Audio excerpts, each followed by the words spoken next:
Bom dia, hoje é quarta-feira, 27 de setembro de 2023. Eu sou Bruno Amorim, o Jornal do Empreendedor, primeira edição, está no ar. Frente Parlamentar do Empreendedorismo discute o serviço de praticagem, atividade responsável pelo tráfego das embarcações em portos. A ata da reunião do Copom aponta preocupação com a política fiscal do país. E no Dia Mundial do Turismo, uma reportagem especial sobre os passeios de aventura com destaque para quem trabalha com rapel. Tudo isso e muito mais você confere aqui e agora no Jornal do Empreendedor, primeira edição.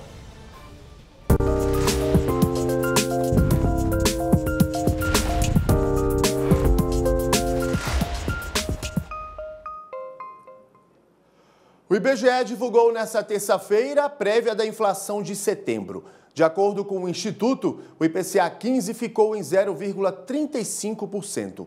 Ao longo do ano, o índice soma 3,74%, 0,07 ponto percentual acima da taxa de agosto.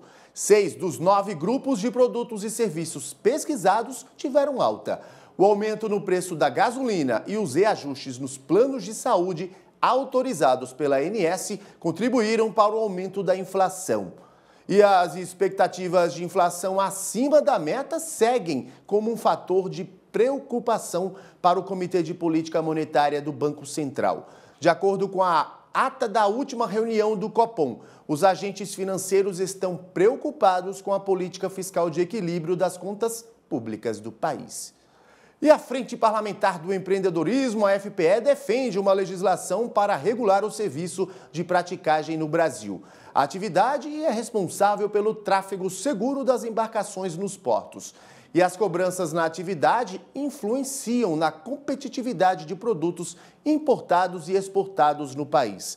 O assunto foi debatido em Brasília nesta terça-feira e o repórter André Lage acompanhou e traz os detalhes. A regulação econômica da praticagem no Brasil foi discutida na reunião da Frente Parlamentar do Empreendedorismo nesta terça-feira em Brasília. Os práticos são profissionais responsáveis pela manobra de navios que atracam em portos brasileiros. Atualmente, a contratação desse tipo de serviço, que é obrigatória no país, tem apenas fiscalização técnica realizada pela Marinha Brasileira. Nós temos hoje, já tramitando no Congresso Nacional, chega de cerca de 7 projetos que falam sobre o assunto. E é um assunto que fala sobre custo Brasil, né? Sobre custo de navegação, de custo de abordagem, de custo de navios que possam trabalhar aqui, não só com carga, como de passageiros. Segundo o presidente da FPE, a ideia foi ouvir os setores envolvidos com o objetivo de elaborar uma proposta mais atual que trate do tema. A ideia é que a gente possa juntar todas essas propostas numa só e possa, conversando com os operadores, conversando com a praticagem, chegar num denominador comum e oferecer uma legislação mais moderna e que possa, pode dizer, manter o padrão de qualidade da praticagem brasileira, que ela não só é de mar, como é de rios também, né, mas que a gente possa ter um órgão em que aquele que estiver insatisfeito, não só um lado, não só os operadores, mas também os práticos, se os navios estiverem oferecendo valores irrisórios, ele possa ter a quem recorrer para manter valores que sejam valores compatíveis, que sejam valores de mercado, que sejam valores que valorizem a profissão, mas que não viabilizem também negócios no Brasil.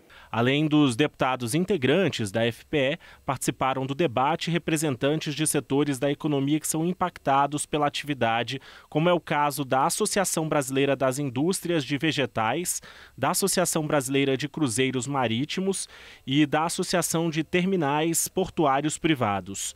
Para o diretor-presidente da ATP, Almirante Murilo Barbosa, uma regulação econômica pode trazer mais transparência para o serviço de praticagem no Brasil. O que nós reivindicamos no momento? Nós reivindicamos uma maneira da gente ter uma instância governamental ou do Estado, onde a gente possa levar uma discordância de preços na disputa, na negociação de um contrato entre as partes, entre o tomador de serviço, que somos nós, e o prestador de serviço, que é a praticagem. Nós já temos nos apoiando a Frente Parlamentar do Agronegócio, que é uma frente muito forte, e também queremos agora o apoio da Frente Parlamentar do Empreendedorismo, que também é uma frente muito forte, que pode nos ajudar muito nessa análise desses projetos, na votação e deliberação dentro do Congresso Nacional. tanto na Câmara quanto no Senado. É negativo o índice de confiança do empresário industrial, que caiu em 21 de 29 setores em setembro. A pesquisa da CNI, a Confederação Nacional da Indústria, consultou 1.988 empresas, sendo 778 de pequeno porte, 719 de médio porte e o restante de grande porte. Os resultados setoriais do índice de confiança do empresário industrial, os resultados de setembro desse índice, mostraram uma queda na maioria dos setores. 21 dos 29 setores pesquisados mostraram queda da confiança na passagem de agosto para setembro. 8 caminharam no sentido inverso, mostrando alta da confiança. De uma forma geral, a gente percebe tanto uma piora da avaliação das condições atuais de negócios, uma avaliação de condições mais difíceis com relação à economia brasileira e à própria empresa, e também uma reavaliação das expectativas. Elas seguem positivas de uma forma geral, mas elas também se tornaram menos otimistas na passagem de agosto para setembro. A gente percebe essa queda, mas a gente não acredita que nos próximos meses a confiança vai reverter o que teve nos últimos meses, ou seja, deve manter um patamar de confiança nos próximos meses. É apenas uma reavaliação que a gente entende que aconteceu depois de um bom ganho de confiança no último mês, em agosto, devido ao início da queda das taxas de juros, que é uma perspectiva positiva para os empresários que isso traz, certamente, mas há também uma reavaliação com relação aos seus efeitos. Eles não são imediatos e, com isso, a confiança deu essa acomodada nesse mês. Ainda que a confiança tenha se reduzido, ela está se mantendo acima da linha de 50 pontos e, ao continuar assim, que é a nossa expectativa para os próximos meses, isso deve começar a se refletir de uma forma mais forte nas decisões de produção, de emprego e até mesmo de investimento. E no próximo bloco, você vai conferir dados mais recentes sobre pedidos de falência e de recuperação judicial. Não sai daí, a gente volta daqui a pouquinho.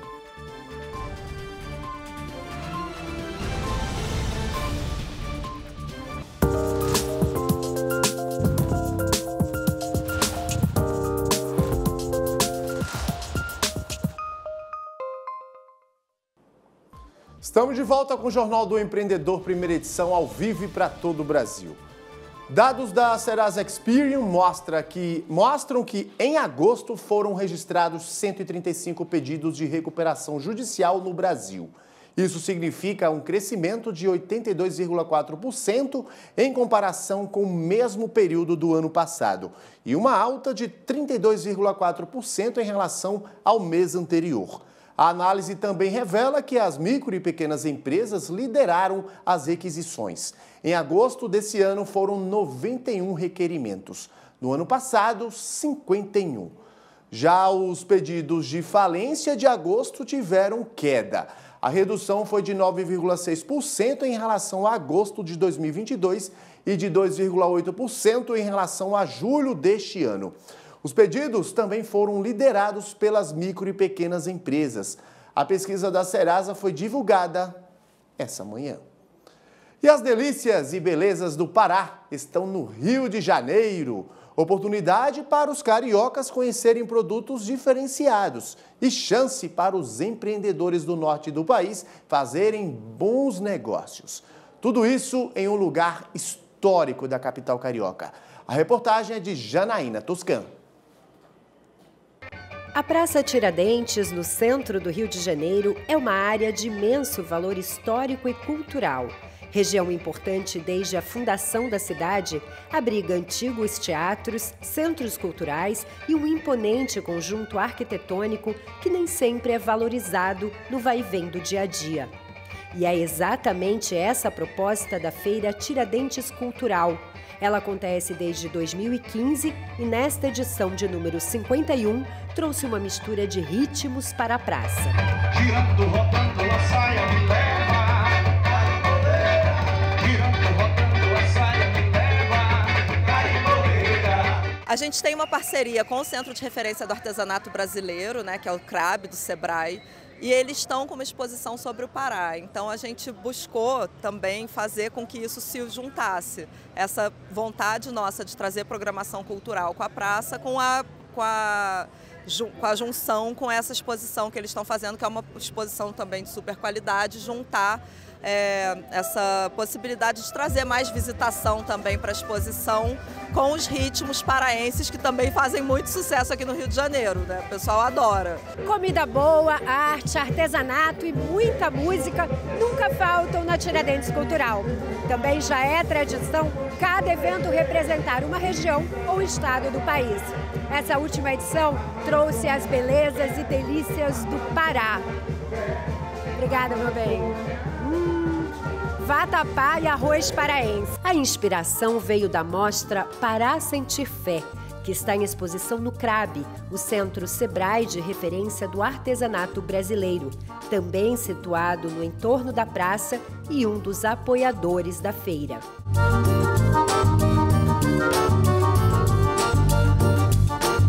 Todos os produtos, na verdade, aqui são produtos que vieram do Pará, né, de artesanato, de artesãos, né, e empreendedores de lá, para fazer essa exposição, onde a gente está aliando a gastronomia, o artesanato, a cultura e o ritmo paraense para divulgar aqui no estado do Rio de Janeiro, para que todos possam conhecer um pouco da nossa cultura e também visitar o estado do Pará, porque agora, em outubro, que vai ser a grande festa religiosa do Círio. Ao todo, são 200 peças que retratam o Círio de Nazaré, uma das maiores festas católicas do mundo, pelas mãos habilidosas de seus artesãos. Tem artesanato de miriti, em cerâmica e fibra vegetal. A mostra traduz essa relação do homem com sua fé por meio dos 5 sentidos. Nós temos 5 estações, onde cada estação está representando isso, né? No caso, o paladar, nós temos a nossa gastronomia, que é muito conhecida, né, e famosa. Nós temos na audição os nossos sons, os ritmos do Pará. A visão, nós temos as imagens, as paisagens, né, da nossa Amazônia, da nossa cidade, né, que um lado é floresta, outro lado é cidade, com arranha-céus e prédios, e rapidinho você encontra lugares maravilhosos com rios e igarapés. Enfim, então a gente está trazendo um pouco, né, do Pará para cá para o Rio e mostrando, né, também trazendo o artesanato e alguns produtos dos empreendedores atendidos pelo Sebrae Pará. É um estímulo, né? A criação, a criatividade, a expressão, a cor. Eu fico emocionado e impactado porque é a expressão da brasilidade, né? A gente sabe que vem de uma região, de um estado, que é o Pará. O que você está achando aqui, conhecendo um pouquinho do Pará? Legal, nunca tinha visto. Esse aroma é uma tentação. É um encanto. Você entra aqui, você viaja, né? Você viaja no tempo. Então é encanto. Eu chego a me emocionar. Esta empreendedora já participa da feira há 4 anos. Para ela, que adora dançar e faz bailarinas de papel, é uma ótima oportunidade de trabalhar se divertindo. Cada edição tem sempre uma configuração, né? Essa tá falando do Pará. Então, carimbó, eu que fui bailarina, não parei quieta aqui.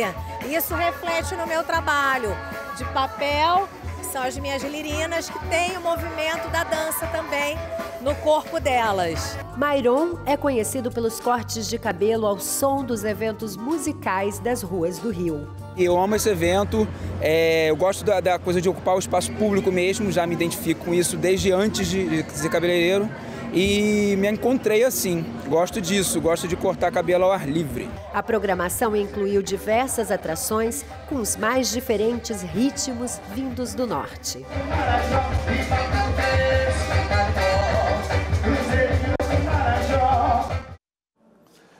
São as delícias do norte para a cidade maravilhosa. Mudando de assunto, alguns empreendedores têm dificuldades na hora de tomar uma decisão, principalmente com relação aos acordos que fazem consigo mesmo todos os dias, desde grandes projetos até pequenas ações. É sobre esse momento delicado que eu converso agora ao vivo com o Tiago Alves, instrutor de treinamento do Método GTD, que está sempre aqui conosco. Tiago, mais uma vez, seja muito bem-vindo ao Jornal do Empreendedor, primeira edição. Bom dia para você. Bom dia, Bruno. Bom dia a todos que nos assistem. Muito importante falar dos acordos, Bruno. Muitas vezes a gente assume acordo com outras pessoas e com a gente mesmo. Então a gente precisa lidar com isso porque a vida muda o tempo todo. E a gente precisa ficar atento a essas adversidades para conseguir ter uma produtividade livre de estresse, que é isso que importa no nosso dia a dia. É verdade, Tiago. E são acordos que vão desde os acordos pessoais, profissionais, familiares e até sociais. Agora, eu te pergunto, como empreendedor, o que o empreendedor deve fazer? O que priorizar? Primeira coisa, Bruno, é identificar quais são esses acordos. Porque no nosso dia a dia a gente vai assumindo vários papéis, assumindo responsabilidades com a gente e também com outras pessoas, seja o seu cliente ou o seu fornecedor. Então, antes de mais nada, é identificar qual foi o acordo que você assumiu, de forma consciente ou de forma implícita também, porque às vezes a gente assume acordos sem perceber que é um acordo. Então, a primeira coisa, identificar qual é esse acordo, para que a gente consiga ter uma clareza sobre no que a gente está envolvido. E a partir daí, o GTD nos ensina que a gente tem 3 opções para lidar com esses acordos que a gente assume, seja ele grande ou pequeno, porque, de certa forma, eles acabam ocupando espaço na nossa mente. Então, a gente tem 3 opções muito simples. A primeira delas é cumprir o acordo. Parece óbvia, mas é bom resgatar essa. Cumprir o acordo é muito importante, mesmo que você precise reajustar alguma prioridade sua, porque vai manter a sua integridade pessoal e profissional. Só que a gente já sabe que, de cara, muitas vezes a gente não consegue cumprir esse acordo. E aí que entram 2 outras opções. Uma delas é não cumprir o acordo ou simplesmente desfazê-lo, porque você pode perceber que em algum momento não é mais viável, ele perdeu a relevância, ou você não vai conseguir entregar aquilo que você concordou com a qualidade que você gostaria. Então, nesse caso, não cumprir o acordo pode ser uma boa opção, só que para essa ser efetiva, é preciso você informar todas as partes envolvidas e deixar claro o motivo pelo qual você não vai cumprir este acordo. Então é muito importante que todos saibam esse motivo. E a última opção? Renegocie o acordo. Muitas vezes, a gente precisa fazer alguns ajustes. Então você pode ajustar alguma entrega para o seu cliente ou algum formato que você não vai conseguir entregar, ajustar para uma forma que seja mais agradável e que atenda ambas as partes. Então, renegociar o acordo também é muito importante, seja na entrega, no prazo ou até mesmo no serviço prestado. Então, essas 3 opções fundamentais para a gente garantir tranquilidade com o nosso acordo. Então, ou eu cumpro, ou eu não cumpro, ou eu renegocio esse acordo para que eu consiga atender o meu público da melhor maneira possível. Tiago, agora falando da importância dos micro, pequenos, médios empreendedores em gerenciarem esses acordos como forma de terem uma produtividade livre do estresse. Boa. Os micro e pequenos empreendedores precisam gerenciar isso porque muitas vezes a clientela dele é uma clientela física, fiel e fica atenta ao negócio dele. Então, gerenciar esse acordo é fundamental para que ele saiba tudo aquilo que ele se comprometeu com esse cliente e consiga atender os prazos. Então é importante ele ter um inventário de tudo aquilo que ele se comprometeu. E aí ele pode fazer isso da melhor maneira para ele, seja uma planilha, seja um aplicativo. Gerenciar esses acordos vai ser fundamental para que ele consiga até mesmo gerenciar as prioridades. Então ele vai ter um volume de acordos que ele fez com vários clientes e a partir daí ele vai conseguir decidir em qual ele vai trabalhar naquele momento. Porque na prática a gente pode fazer tudo o que a gente quiser, só não ao mesmo tempo. E aí que vão entrar as nossas prioridades. As prioridades só vão definir aquilo que eu vou entregar primeiro e, na sequência, eu defino uma nova prioridade. Então, definir esses acordos são importantes para que a gente estruture essa prioridade no nosso dia a dia. É isso aí, ou seja, gerencie o seu tempo, otimize o seu tempo. Tiago Alves, instrutor do Método GTD, mais uma vez quero aqui agradecer sua participação conosco ao vivo no Jornal do Empreendedor, primeira edição. Obrigado, Bruno. Bom dia para todos nós e até a próxima. Até mais. Hoje é o Dia Mundial do Turismo. O setor oferece oportunidades empolgantes para empreendedores e uma experiência única para os turistas. Com dados crescentes por aventuras ao ar livre, o turismo de aventura ajuda a impulsionar a economia e a preservar as belezas naturais, ao mesmo tempo em que proporciona momentos inesquecíveis aos aventureiros. Vamos conferir essa aventura na reportagem de Camila Xavier.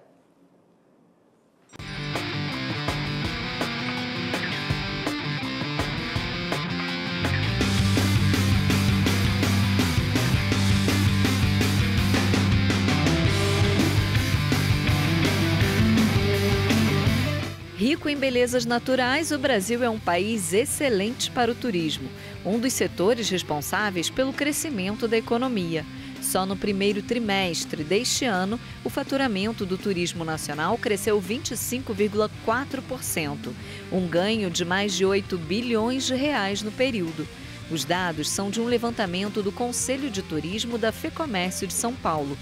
Em meio a esse cenário de retomada da pandemia, o turismo de aventura tem se destacado como uma opção atrativa tanto para os aventureiros quanto para empreendedores visionários.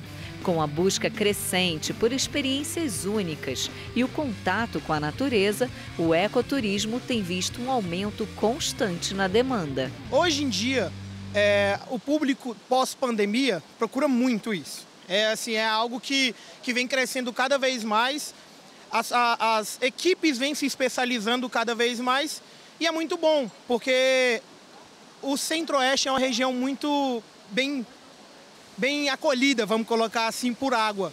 E graças a Deus a gente consegue estar aproveitando tudo isso de uma forma bem legal. Crescimento enorme assim, que é algo que chegou uma época pós-pandemia, nós tínhamos que fazer passeios sexta, sábado, domingo e segunda, porque os passeios só do final de semana não estavam conseguindo atender a demanda toda. Para se destacar neste mercado, os empreendedores buscam oferecer passeios de tirar o fôlego para aqueles que não costumam ter muito tempo para o lazer. É o caso do Christian, que empreende no setor há 9 anos e com ecoturismo há 5. A nossa empresa hoje ela é focada no bate e volta.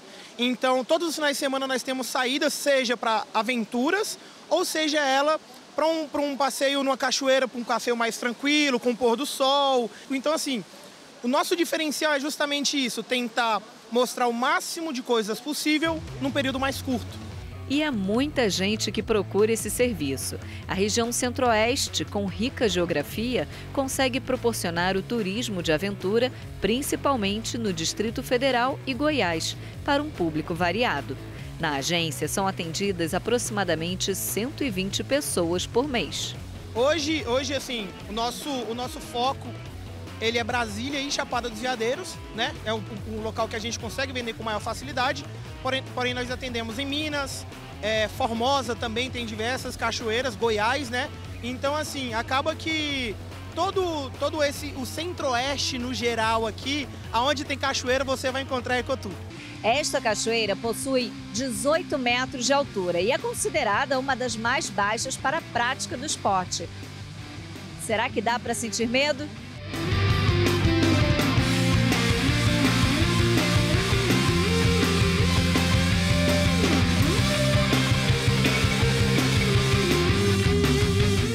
Dá muito medo. Dá muito medo.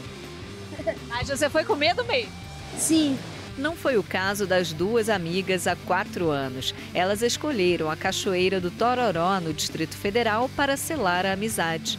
Foi a primeira aventura da Isabela, mas a de muitas da Carol, mais desbravadora, que sempre aproveita as opções que o Centro-Oeste oferece. O que motivou a estar aqui hoje? A vontade de me aventurar mesmo, de fazer alguma coisa diferente com a minha amiga, pra gente ter essa primeira aventura juntas, né? Pra quebrar o ciclo que a gente fala que precisa, é meio que batizar a amizade, então foi. Qual é a sensação de descer 18 metros de rapel? Nossa, é muito consumidor, porque você fica preocupado com a descida, mas ao mesmo tempo você se diverte tanto. E é muito bom, muito bom. Você acha bacana explorar esse tipo de passeio por aqui? Demais. Eu falo assim, antes às vezes a gente desbravar outros lugares, é legal que a gente conheça por perto, né? Então, até com os próprios meninos que a gente veio pra cá, eles sempre tentam mostrar um pouquinho do que tem aqui, no local ou nas redondezas. Então, é o mais fácil até pra gente, que no dia a dia, às vezes você não tem tempo de se deslocar pra muito longe, então esse aqui é perfeito, é maravilhoso conhecer o que tá mais pertinho da gente. Mas não é só no Brasil que encontramos um setor aquecido e cheio de aventuras. Este outro empreendedor desbrava 4 continentes: África, Ásia, Oceania e Antártida. A agência de turismo dele tem 27 anos e atende preferencialmente os turistas brasileiros que querem conhecer o exterior. Diferentes roteiros são vendidos toda semana e um dos lugares mais procurados é Machu Picchu, no Peru. América do Sul, Atacama, Patagônia, né? Na mesma pegada, onde não é exclusivamente aventura, né? Esses destinos podem ser feitos com esse viés ou simplesmente turístico, a parte cultural, enfim, histórica. E antes da pandemia a gente já estava operando em 4 continentes. E hoje, dentro dessa estratégia de ter menos roteiros, a gente voltou a operar exclusivamente Peru por um tempo e também o campo base do Everest, que é um outro destino que a gente mantém. Voltar para a origem ali, que é Peru e Machu Picchu, e automaticamente focar todos os esforços ali de marketing, de investimento, de publicidade, fez com que esse destino tenha aumentado, embora a gente seja referência, sempre tenha sido procurado, mas esse foco mais direcionado na divulgação dele fez com que hoje a gente esteja vendendo talvez 5 vezes mais do que estava antes da pandemia. O turismo nacional deve movimentar até o fim deste ano quase 83 bilhões de reais, o que representa uma vantagem de 9,6% em relação a 2022. Os dados são de uma pesquisa especializada em potencial de consumo dos brasileiros.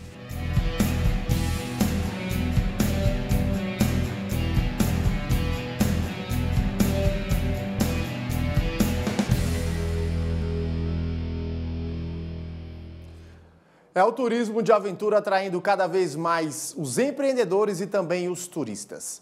E o Jornal do Empreendedor, primeira edição, fica por aqui. A próxima edição é às 11h30 com meu colega Sebastião Garcia. Um excelente dia, eu volto amanhã. Até lá!